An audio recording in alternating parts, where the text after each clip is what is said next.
kondisi kondisinya so far dan kemarin kemarin sempat masuk rumah sakit, mungkin gimana sih? Hari ini hari ke-14, ya udah cukup aman. Jadi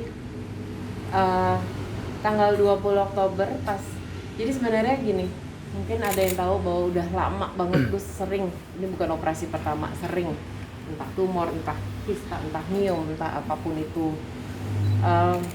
Nah tapi kan biasanya gue cukup rajin cek nih, setahun sekali, 2 tahun sekali. Karena masa covid, gue tuh nggak berani ke rumah sakit, karena kan ya kalau nggak kepepet ngapain ke rumah sakit. Sampai sekitar 3-4 bulan yang lalu, suatu subuh gue terbangun dengan sakit banget, dan ternyata itu membawa gue harus ke dokter. Dan ternyata memang ada yang pecah di dalam, entah itu miomanya, tumornya atau apanya gitu, udah cukup gede. Setelah itu perut gue menjadi segede kayak galon gitu loh, gimana sih, menggalon, kayak sama kayak operasi-operasi sebelumnya yang tiba-tiba membesar. Akhirnya mau tidak mau gue ke dokter. Dari dokter itulah memang akhirnya dibilang bahwa udah puluhan jumlahnya segala benda yang tumbuh di dalam. Dari dulu itu kan gue mencoba menyelamatkan rahim lah, uterus lah, apalah segala macam, dengan harapan tuh kan nggak tumbuh lagi. Cuman ini udah operasi kesekian, gue nggak tahu lagi. Akhirnya dokter menyarankan udahlah angkat semua isi perutnya. Bener-bener angkat semua isi perutnya yang puluhan itulah, uterusnya lah, rahimnya lah, ovarinya, semua diangkat. Itulah yang akhirnya dilakukan kemarin. Dengan harapan ini terakhir ya, mudah-mudahan ya. Kurang lebih sih itu yang dilakukan. Kemarin juga sempat posting isi Ketelan tuh buat dagang bakso di bawah. Mungkin sebelumnya yang dirasakan tuh seperti apa sih Kamel? Sakit ya, sebenarnya sedikit yang tahu bahwa selama gue tuh sakit mulai dari pertama kali gue menstruasi ya, sebenarnya dari SMA. Operasi pertama aja tuh SMA atau masuk kuliah kok. Jadi memang udah selama 20 sekian tahun migrain menjadi teman harian gue. Pendarahan gue udah bukan bilang menstruasi lagi, pendarahan kadang berbulan-bulan, kadang 8 bulan bisa gue. Ya kalau gue lagi demo orasi atau lagi manggung lompat-lompat itu mostly gue dalam keadaan itu kok. Cuma memang gue gak pernah ngomong aja sih sampai hari ini. Sampai gue kemarin juga shock sih, akhirnya sih gue jadi gini gitu. Sakit apalagi kan selama ini berkali-kali operasi itu kan membuka lagi jahitan yang sama. Kalau gitu kan gue selalu bilang sama dokter, kalau tahunnya bisa lebih dari 5 kali kan gue sleting kan enak ya, tinggal dibuka gitu. Jadi membuka lagi. Proses operasinya sendiri mirip sesar. Tapi kalau sesar itu kan biasanya nggak bisa terlalu dalam karena ada bayi ya. Nah, ini tuh benar-benar sampai ke lapisan paling bawah. Sekarang tuh sekitar, ini sepanjang ini lah kurang lebih, segini lah kurang lebih panjang jahitannya. Jadi ya sakit lah. Antara sakit tapi setengah perutnya memang selama bertahun-tahun ini udah mati rasa beberapa sarafnya. Mungkin ada momen-momen orang lihat gue agak buncit atau karena emang gue nggak bisa nahan, nggak apa sih otot fleksinya tuh emang udah nggak bisa gitu. Mungkin kendala lain selain kayak rasa sakit yang berlebih tadi gitu, mungkin yang kamu rasakan selama ini sudah? Sakitnya sih udah menutupi semuanya ya. Jadi kadang-kadang, dan migrain pasti karena itu kan hormonal dan segala macamnya. Jadi saking itu menjadi kebiasaan, orang juga kalau nanya sama gue, lo migrain nggak atau sakit perut nggak, gue mesti ntar dulu ya gue rasain ya, karena emang itu udah jadi bagian dari gue bangun tidur setiap hari. Jadi udah bagian harian sih jatuhnya. Udah sakit yang pasti, sakit perut itu memang udah nggak ada bedanya lo lagi datang bulan atau enggak gitu. Tapi pasca operasi kemarin yang kamu rasakan sekarang mungkin sudah seperti apa? Gue cukup nakal ya, nggak pengen tergantung sama painkiller atau hal-hal kayak gitu. Jadi kemarin itu pas dokter mau pulangin ditanya, lo masih mau painkiller atau enggak, gue bilang enggak. Jadi biar gue tahu level sakitnya seperti apa. Dan kemarin itu akhirnya memang disudahi karena gue sudah tidak bisa infus. Satu lagi masalah yang gue punya itu adalah pembekuan darah gue tinggi banget. Jadi setiap kali dicolok infus, kan ada darah tuh pasti dia langsung ngebeku, ngalangin selang, ngeblok selangnya jadi mampet. Itu 8 kali dipindahin kanan kiri. Satu-satunya momen gue nangis di rumah sakit itu adalah pada saat gue nangis begging untuk tolong jangan infus gue lagi. Bukan gue takut infus, tapi emang sakit, masih banyak banget sakit banget. Sakit di infusnya lebih dari sakit operasinya kayaknya sih. Karena untuk kondisi rahimnya sendiri Nggak ada, gue cukup shock sih. Jadi selama bertahun-tahun ini dokter selalu bilang lu udah nggak bisa punya anak. Gue pernah operasi juga untuk cup blok, jadi kayak blok cupnya kita kan punya cup 2 untuk nyambungin antara sperma dan segala macam. Dokter udah bilang lo nggak akan bisa punya anak, lo bahkan nggak boleh punya anak karena kalaupun tabung gue nggak bisa sama sekali, malah nggak boleh bayi tabung gitu karena tabungnya kasarnya kan nggak ada gitu. Cuman kemarin begitu benar-benar diambil, terus kemarin siang di USG ulang, walaupun gue udah sering denger kemungkinan itu, gue cukup shock sih kemarin lihat isi perut kosong, nggak ada yang namanya rahim dalam situ, benar-benar nggak ada, udah nggak. Jadi ya kondisinya sekarang nggak ada. apa yang menguatkan Kamel selama ini? Sampai saat ini apa yang menguatkan Kamel?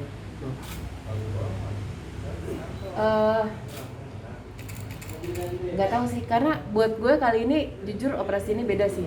Dan gue baru kayak ketampar kemarin siang begitu ngeliat USG-nya benar-benar kosong. Jadi gue agak-agak untuk satu hal itu gue masih belum segitu terima dan belum segitu ready-nya juga sih. Gitu. Jadi gue nggak nangis karena operasi atau gue cuma nangis kemarin siang gitu. Itu ngapain? Kayak selama ini lo dikasih tahu, tapi sekarang confirm, nah lo udah bukan perempuan, lo nggak bisa punya anak, lo nggak bisa. Kayak kemarin siang tuh gue baru terima itu, dan itu tuh belum benar-benar terproses di kepala gue kayaknya. Dukungan teman sendiri sahabat seperti apa? Nah kayak tadi kan ada Betran, ada Dewi. Betran sama Dewi mah gue udah 20 tahunan sih. I have the best support dari teman-teman, dari tim manajemen, dari keluarga sendiri. Tahun ini mungkin susah ya dibandingin operasi sebelumnya karena gue nggak boleh ditungguin kan karena kondisi COVID. Jadi adik gue di sana selama 11 hari gitu. Berat buat dia. Gue juga kangen keluarga, tapi gue juga nggak bisa pulang dari rumah sakit terus ke tempat bapak gue, kan kasihan ya, takutnya gue harus isoman, gue harus apa gitu. Mereka suportif sih, tapi banyak banget yang datang ke gue bilang it's okay, gue juga udah diangkat kok rahimnya, udah gini segala macam. Tapi gue pernah bilang gitu, tapi lo sampai 10 kali nggak sih operasinya? Atau gue pengen bilang kayak kemarin ada satu teman juga gitu, gue juga udah kok, gue udah punya anak, gue udah sempat ngerasain yang namanya punya anak. Dan ternyata gue kepengen. Setelah itu nggak ada, baru gue shit man, iya beneran ya, ternyata gue nggak bisa kan. Paling gue akan butuh waktu untuk memproses itu di kepala gue sih, bahwa oke, that's it, nggak bisa. Kamel, kabarnya juga sebelum operasi yang ini Kamel juga sempat menolak untuk operasi dan dari dokter beberapa kali. Iya, sebenarnya paling banyak di masa COVID sih, karena gue nggak bisa divaksin. Kemarin gue masuk jadi sakit justru karena gue comorbid vaksin. Kalau nggak perlu ke rumah sakit, emang gue nggak pengen ke rumah sakit. Dan gue sih capek mbak, gue tuh belajar jalan lagi, nyanyi itu pelajaran lagi tuh. Gue harus latihan apa lagi, belajar lagi. Itu kesel loh, senyengir-nyengirnya gue orangnya, tapi itu kesel loh, capek loh itu sebetulnya. Kamel, selama 2 minggu kondisi Rumah Harapan sendiri Going very good. Puji Tuhan manajemen gue sih dari segi kerjaan, even single baru, Rumah Harapan jalan dengan baik banget. Mereka udah kayak sistem sih, dan gue prepare. Karena kali ini gue agak-agak takut sih masuk operasi, jadi gue udah prepare seolah-olah gue nggak bangun lagi, aneh ya.